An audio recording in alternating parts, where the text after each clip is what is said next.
सभी साथियों को नमस्कार। आज की वीडियो में और चैनल में आप सबका हार्दिक स्वागत है। साथियों, हमारे विद्यालयों में सत्र 2024-25 के अंतर्गत स्कूल रेडीनेस विद्या प्रवेश का कार्यक्रम संचालित है। इस कार्यक्रम को लेकर के आज की वीडियो में हम चर्चा करेंगे कि ये जो 12 सप्ताह का कार्यक्रम है, इसमें आकलन की प्रक्रिया क्या रहेगी, कितने बार आकलन करना है और आकलन प्रपत्र कैसे भरना है और आकलन प्रपत्र भरने के बाद पोर्टफोलियो बच्चे की किस प्रकार से तैयार करेंगे, वो समस्त जानकारी आपको आज की वीडियो में मिलने वाली है। इसलिए साथियों, वीडियो को बिना स्किप किए पूरा ध्यान से देखिएगा और वीडियो पसंद आए तो वीडियो को अधिक से अधिक शेयर भी करें। साथियों, स्कूल रेडीनेस को लेकर के हमारा 21 मार्च 2024 को राज्य परियोजना कार्यालय के द्वारा पत्र निर्गत किया गया था, जिसमें स्कूल रेडीनेस या विद्या प्रवेश का कार्यक्रम सत्र 2024-25 के अंतर्गत किस प्रकार से संचालित किया जाएगा, वो समस्त जानकारी इस पत्र के द्वारा हमें प्रेषित की गई थी।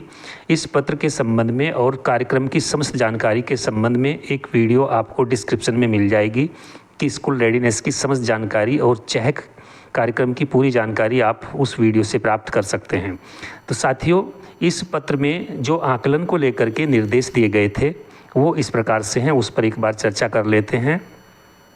साथियों, पत्र में स्पष्ट रूप से लिखा था कि 12 सप्ताह का जो हमारी गतिविधियां रहेंगी उसकी तैयारी और कार्यक्रम प्रारंभ करने के साथ साथ जो हमारे नोडल शिक्षक हैं वो छात्र के संज्ञानात्मक संबंधी विभिन्न पहलुओं, भाषा और संख्या से संबंधित विभिन्न पहलुओं का आकलन करेंगे और उस आकलन को करने की प्रक्रिया क्या रहेगी। जो भी एक संलग्न संकेत हमें बताए गए हैं, सो जिन संकेतकों के आधार पर बच्चे का आकलन करना है उसको 3 श्रेणियों में किया जाएगा। पहली श्रेणी बच्चा स्वयं कर लेता है, दूसरी श्रेणी मदद से कर पाता है और तीसरी श्रेणी बच्चा मदद से भी नहीं कर पाता। 3 श्रेणियों के अंतर्गत जो उसके अंदर हमें पैरामीटर्स दिए हैं, जो हमारे इंडिकेटर्स दिए हैं, उन इंडिकेटर्स को ध्यान में रखते हुए इन 3 श्रेणियों के आधार पर बच्चे का आकलन करना है।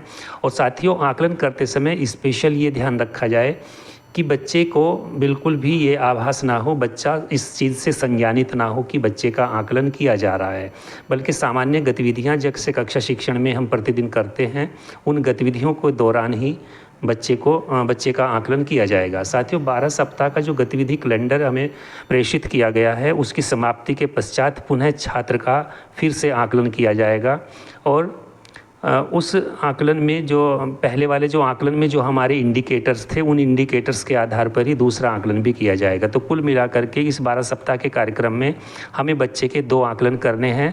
पहला आकलन हमारा जो है पहला या अधिकतम दूसरा सप्ताह की समाप्ति तक पहला आकलन कंप्लीट कर लेना है और साथियों दूसरा आकलन जब हमारे 12 सप्ताह का ये कार्यक्रम कंप्लीट हो जाएगा तो सितंबर 1st वीक या 2nd वीक तक हमें दूसरा आकलन भी बच्चे का कंप्लीट करना है। साथियों, द्वितीय आकलन के पश्चात छात्र की जो प्रगति है और उस प्रगति में और संभावित सुझाव हमारे क्या हो सकते हैं, उन सब का अंकन नोडल शिक्षक के द्वारा A4 साइज़ के कागज़ पर उन संकेतकों के साथ किया जाएगा जिन संकेतकों के आधार पर हमने बच्चे का आकलन किया है और आकलन प्रपत्र जो है वो बच्चे की पोर्टफोलियो में सम्मिलित किया जाएगा। साथियों, पोर्टफोलियो प्रत्येक बच्चे की तैयार की जाएगी।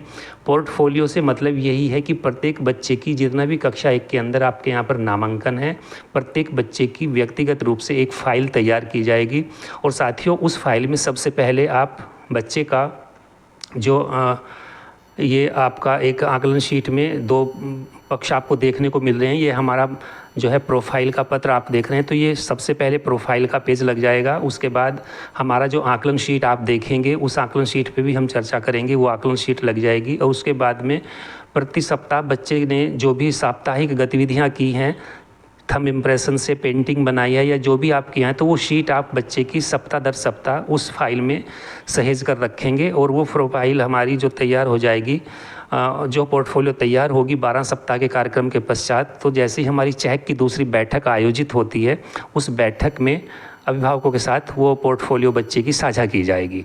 तो साथियों, अब बात कर लेते हैं कि हमारा जो आकलन प्रपत्र है वो किस प्रकार से होगा।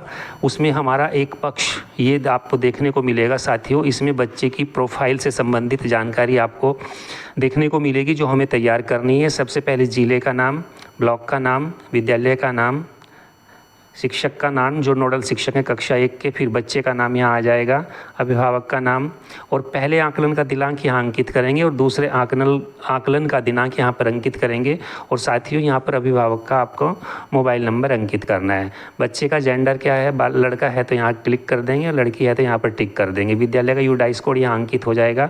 और साथियों यहाँ पर कोने में बच्चे की एक फ़ोटो भी हमें इसके ऊपर लगानी है। तो इस प्रकार से बच्चे की ये प्रोफाइल तैयार हो जाएगी हमारी पहले पेज पर।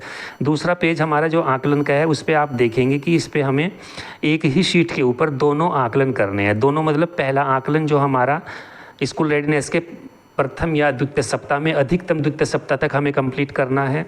इसमें हमारा पहला आकलन यहाँ पर करना है और दूसरे आकलन के लिए इसी के ऊपर आपको स्पेस यहाँ पर देखने को मिल जाता है। साथियों इसके अंदर हमारे जो इंडिकेटर्स दे रखे हैं वो 10 इंडिकेटर हैं। उन 10 इंडिकेटर के ऊपर ही हमें पहला आकलन करना है और उन्हीं के आधार पर हमें दूसरा आकलन भी उन्हीं आधार पे करना है। केवल बच्चे के व्यवहार को हमें परखना है, ये देखना है कि जिन इंडिकेटर्स पे हमने पहला आकलन किया था उनके सापेक्ष 12 सप्ताह का कार्यक्रम जो संचालित किया गया है तब बच्चे के व्यवहार में क्या परिवर्तन आया है।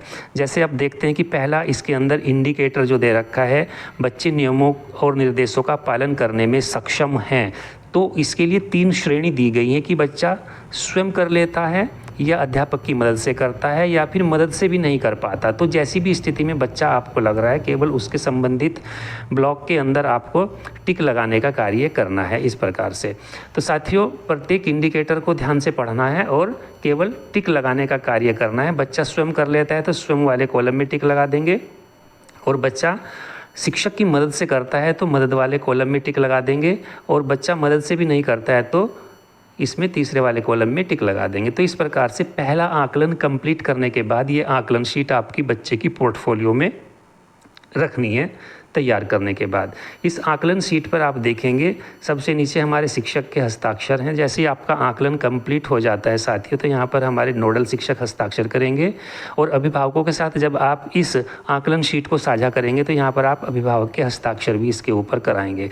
तो इस प्रकार से ये आकलन शीट तैयार करके बच्चे की पोर्टफोलियो में सबसे पहले इसी आकलन शीट को लगाएंगे, और प्रत्येक बच्चे की पोर्टफोलियो आप तैयार करेंगे। और चेक के रूप में जो हमारी दूसरी बैठक अभिभावकों की विद्यालय के अंदर आप लोग संचालित करेंगे, उस चेक की बैठकों में ये अभिभावकों के साथ ये जो बच्चे की पोर्टफोलियो आप तैयार करेंगे वो बच्चे के पेरेंट्स के साथ में इस पोर्टफोलियो को साझा करेंगे। तो इस प्रकार से ये पूरा कार्यक्रम आप लोगों को संचालित करना है। साथियों वीडियो कैसी लगी, हमारा प्रयास कैसा लगा, कमेंट करके ज़रूर बताएं। वीडियो पसंद आई तो वीडियो को अधिक से अधिक शेयर भी करें साथियों, और जो साथी चैनल पर पहली बार हैं उस चैनल को एक बार सब्सक्राइब भी कर दें। आज की वीडियो में बने रहने के लिए धन्यवाद।